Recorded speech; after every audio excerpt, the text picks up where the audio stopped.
The Haas racing team have spent more than €6 million on car repairs alone in the 2021 season, and they currently lead other teams on the grid in damages incurred due to their drivers crashing the cars more times than the other F1 team drivers did.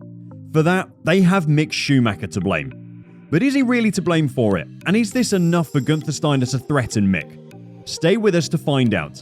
Despite their best position on the driver standing being 10th so far this season, Haas has been in the news more times than they should. Earlier in the season, they had an ongoing drama with a former driver, Nikita Mazepin, who they sacked following his ties with the Russian Oligarchy. Nikita Mazepin, who was a rookie and the lead driver with Mick Schumacher, had a terrible 2021 season, finishing the season in 21st position. He was notably known for his spins and crashes on the grid, and he remarkably crashed out in the first 25 seconds of the first lap of his career race at the Bahrain Grand Prix. That marked the first time a debutant would crash in his first lap in 19 years. Mazepin also crashed his car in practice at Baku and Imola. However, fellow rookie Mick Schumacher didn't fare any better, crashing the VF21 at Imola, Monaco, France, Hungary, Mexico, and Saudi Arabia. At the Emilia-Romagna Grand Prix at Imola, Mick crashed in front of the pit lane exit, breaking off his front wing. Apart from that, he failed to set a lap in qualifying at the Monaco Grand Prix after a crash in the third free practice session. He also crashed out at the end of Q1 for the French Grand Prix, which disqualified him from participating in Q2. Similarly, at the Hungarian Grand Prix, Mick Schumacher crashed into a barrier at turn 11 at the third free practice session, and as a result failed to set a lap time. The damage at the Hungarian free practice was so bad that it could not be repaired in time for qualifying, and he subsequently started the race from last place. He also collided with Alpine's Esteban Ocon at the opening corner of the Mexico City Grand Prix, which resulted in him damaging the rear left suspension. Despite his recklessness in the early parts of the 2021 season, team principal Guenther Steiner wasn't too critical of him, stating that the Haas team can deal with it. However, he did say he felt that Mick Schumacher should minimize his rate of accidents for the rest of the season. In the moment, obviously we feel it. We can still deal with it, but soon we'll be in a position where we need to find new ways to overcome this, because they're getting a little bit too frequent and too heavy, said Steiner. Later that year at the Saudi Arabian Grand Prix, both Schumacher and Mazepin crashed their cars once again, and were both responsible for the 2 red flags thrown. They both didn't score a single point that day. In the 10th lap of the race, Mick Schumacher lost control of his Haas and crashed the VF21 into a barrier on the Jeddah circuit, which resulted in the first red flag. Once again, team principal Guenther Steiner wasn't too critical of both Mick and Nikita Mazepin, simply calling the double DNF was unfortunate. When you look back at the 2021 season, you'll remember that the Haas car was quite difficult to drive, and that's majorly because Haas decided not to develop the VF21 for the 2021 season. Instead, the team chose to focus on the 2022 FIA regulations. So this is probably why Mick Schumacher got away with subpar performances that year. It's also probably why the Haas team turned a blind eye to it, believing nothing of the such will happen the following season. The following season, Nikita Mazepin was sacked from the Haas team and replaced with Kevin Magnussen, who was brought into the team for the 2022 season. The team also managed to design a better car than the one they had in the previous season.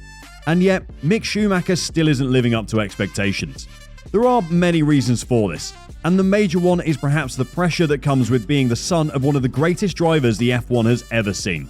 Mick started his motorsport career back in 2008 in karting, joined Formula 4 in 2015, where he raced for Van Amersfoort Racing in the ADAC Formula 4 for 2 years. In his last season in 2016, he finished runner-up in the ADAC Formula 4 Championship. From there, he then proceeded to Formula 3 in 2016 and made his debut in the FIA Formula 3 European Championship with Prema Power Team in 2017. He won the 2018 championship with 8 wins and 14 podium finishes, and was also 57 points clear of second place. His impressive form saw him move up to Formula 2 in 2019 with Prema Racing, where he spent 2 seasons, finishing 12th in his first season and winning the 2020 FIA Formula 2 Championship.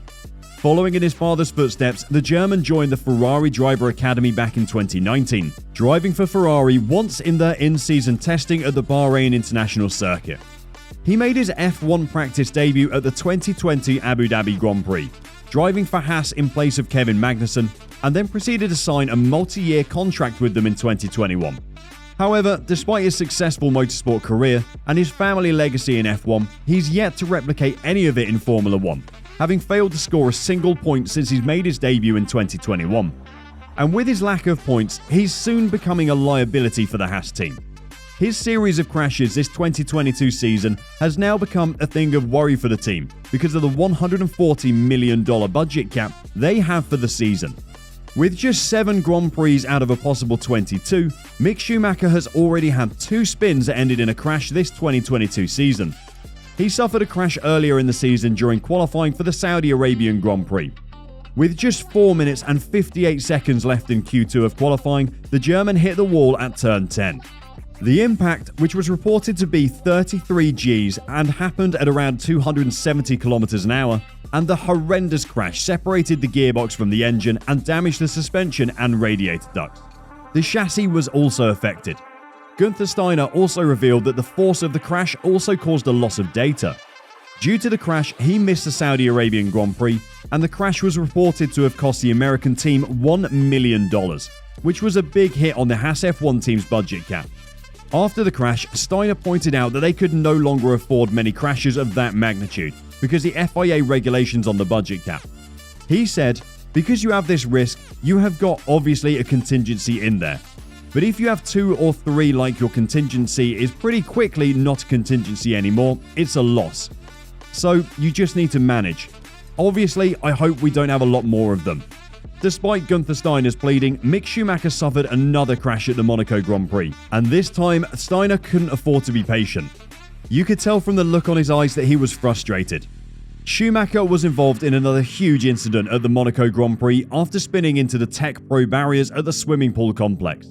In what was a replica of the 2020 Bahrain Grand Prix infamous accident involving Romain Grosjean, who was a Haas driver, the VF22 split into halves with the rear suspension and rear wing completely detached from the Haas car. The American team are now being faced with another major repair bill, and the team principal Guenther Steiner is losing his patience with Mick Schumacher. Steiner said, "With Mick, we obviously saw what happened. It's not very satisfactory having a big crash again. We need to see how we move forward from here." Guenther Steiner and the Haas team will now be hoping that Mick Schumacher can continue the rest of the 2022 season without upsetting their already reduced budget with another crash, and will also hope that Schumacher can finally score a point this season. Do you think that Guenther Steiner was right to be frustrated with Mick Schumacher? Or do you think Mick Schumacher isn't ready for Formula 1? Let us know in the comments section. If you enjoyed this video, the next video on your screen is worth your time.